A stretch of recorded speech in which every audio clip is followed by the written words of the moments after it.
பேசிட்டாரு அப்படின்னு ஒரு வழக்கு கொண்டு வரீங்க. நான் கேட்கறதுக்கு தான் நீங்க பதில் சொல்றோம். மொழி பொறியியருடைய தினத்தை நீங்க கொண்டாடுறீங்களா இல்லையா? இப்ப புதுசா வீர வணக்கம்லாம் சொன்னீங்களா இல்லையா மொழி பொறியியல்? ஆனா இந்தி எதிர்ப்பு போராட்டத்தில் ஈடுபட்ட போராட்டக்காரர்களை எல்லாம் இந்த துப்பாக்கி எதுக்கு வச்சிருக்கு போலீஸ்? சுட்டு கொல்லுங்க, 4 காலி பயல்களை சுட்டு கொன்னீங்கன்னா கலவரம் அடங்கிரும்னு சொன்ன பெருமகன் யாரு? ஐயா பெரியார். முதல்ல தமிழ்நாட்டில் இந்தி பள்ளிக்கூடத்தை திறந்த மகாத்மா யாரு? தம்பி அண்ணனை கெடுசல், அது பெரியார். இப்போ நீங்க ஒண்ணு இவரை தலைவரா வச்சுக்கிறீங்க, போராடி சத்த எங்களை மொழியக்காக எங்களுக்கு ஒரு வணக்கம் செஞ்சுக்கிறீங்க. இதுதான் அற்ப ஓட்டுக்காக வாக்குக்காக போடுற கேவலமான நாடகங்கிற. ஒண்ணு இங்க நில்லு, ஒண்ணு இல்லைன்னா இங்க நில்லு.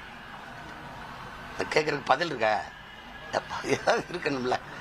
நீங்க மொழி அழிந்தால் இனம் அழிந்துருவீங்க. மொழி அழிந்தால் அப்புறம் கலை இலக்கியம் பண்பாடு அடையாளம்லாம்.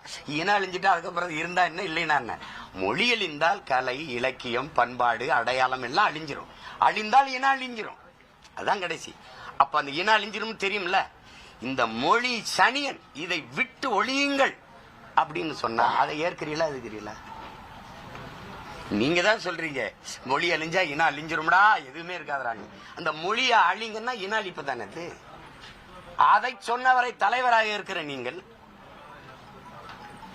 எப்படி அப்புறம் தமிழ் மொழி வாழ்க, தமிழ் மொழி அழிஞ்சிடக்கூடாது அப்படின்னு ஒண்ணு இது உண்மையா? இல்ல அழிக்க சொன்னவரை தலைவராக இருக்கிறது உண்மையா? இத கேள்வி கேட்டா இதுக்கு விளக்கம் தான் சொல்லணும். இழிவா பேசிட்டாரு போடுறா வழக்குன்னு போட்டா அதுக்கெல்லாம் பயப்படுறாளா நீ? நானு